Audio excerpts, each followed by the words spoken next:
Hello, ആ phone എടുത്തോ? എത്ര നേരമായി ഞാൻ വിളിക്കുന്നു. പിന്നെ ഇതെന്തൊരു കുളിയാ? അതെന്താ, ഹെക്ടിക് വർക്കുള്ളപ്പോഴേ നീ കുളിക്കാറുള്ളോ?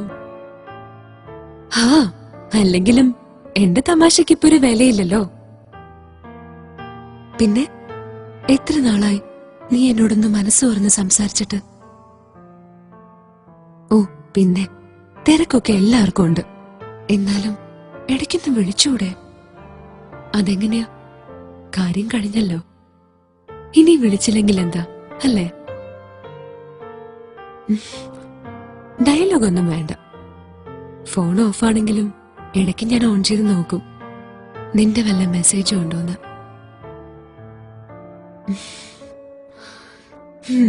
നന്നായി, ഇപ്പൊ ഓൺ ചെയ്ത് വെക്കാം. അതെ, ഇങ്ങനൊരു ഫോൺ നീ മേടിച്ചു തന്നൂന്ന് ഇവിടെ ആരെങ്കിലും അറിഞ്ഞാ മതി, അതോടെ തീരുമെല്ലാം. ഏയ്, സൈലന്റിലിട്ടാലൊന്നും ശരിയാവില്ല. കാണാൻ പറ്റുമെന്ന് ചോദിച്ചാ വേണ്ട, എനിക്കിനി കാണണ്ട. കഴിഞ്ഞ ആഴ്ച പറ്റിച്ചത് ഞാൻ മറന്നിട്ടില്ല. ഇനി ഡാൻസ് ക്ലാസ് കട്ട് ചെയ്യുന്നത് ഞാൻ നിർത്തി. ഹലോ, കേക്കുന്നില്ലേ? ആ, അയ്യടാ, ഇപ്പൊ എന്തൊരു സ്നേഹ. ആ അതെ, ഒരു കാര്യം പറയാൻ മറന്നു. കഴിഞ്ഞ ആഴ്ച ഞാൻ നിന്നെ വെയിറ്റ് ചെയ്ത് നിന്നില്ലേ? ഈശ്വരാ, ആ ശ്രീ കണ്ടു. സ്ത്രീ അല്ലടെ പൊട്ടാ, ശ്രീ. അതവിടെ ഡാൻസ് പഠിപ്പിക്കുന്ന വേറൊരു സാറാ. ഓ, അതൊന്നും എനിക്കറിയില്ല. നീ ഇത് കേക്ക്. എന്നിട്ട് എന്ത് ക്ലാസ് എടുക്കാൻ പോയപ്പോ പുള്ളി കുണിക്കൊണ്ട് വന്ന് ചോദിക്കുക, എന്താ ശാലുമോഹനെ കഴിഞ്ഞ ആഴ്ച കണ്ടില്ലല്ലോ എന്ന്. എനിക്ക് പറയാൻ പറ്റോ ഇങ്ങനെ ഒരുത്തൻ എന്നെ പറ്റിച്ചു നിർത്തിയേക്കാണെന്ന്? ഞാൻ പറഞ്ഞു എനിക്ക് നല്ല സുഖമില്ലായിരുന്നു എന്ന്. അപ്പൊ അയാള് ചോദിക്കുക, എന്നിട്ട് ഞാൻ ശാലുനെ കോഫി ഷോപ്പിന്റെ മുന്നിൽ വെച്ച് കണ്ടല്ലോ എന്ന്. ദൈവമേ, ഞാൻ ആകെ ഷോക്കായിപ്പോയി. എന്നിട്ട് അറിയാൻ എന്തൊരു തിടുക്ക. എന്നെ കൊണ്ടൊന്നും പറയിക്കണ്ട. പിന്നെ ഞാൻ എന്തൊക്കെയോ പറഞ്ഞു ഒപ്പിച്ചു. ഹോസ്പിറ്റലിൽ പോയതാണെന്നോ, അമ്മയ്ക്ക് സുഖമില്ലായിരുന്നെന്നോ, അങ്ങനെ എന്തൊക്കെയോ വായി തോന്നിയത് പറഞ്ഞു. ഇങ്ങനെ ചിരിച്ചാ മതി. ആ മണ്ണുണ്ണി ആയതുകൊണ്ട് രക്ഷപ്പെട്ടു. വേറെ ആരെങ്കിലും ആയിരുന്നെങ്കിൽ കാണായിരുന്നു പൂരം.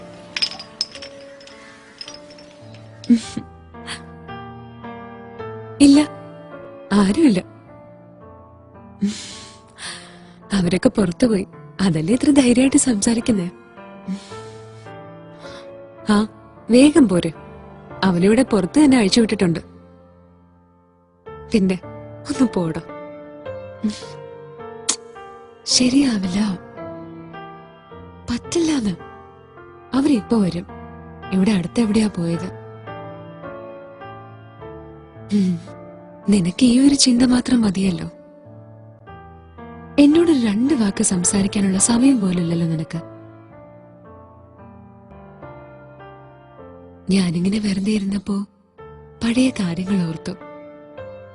നമ്മൾ ആദ്യമായി കണ്ടതും പരിചയപ്പെട്ടതും. അന്ന് എന്ത് ധൈര്യമായിരുന്നു.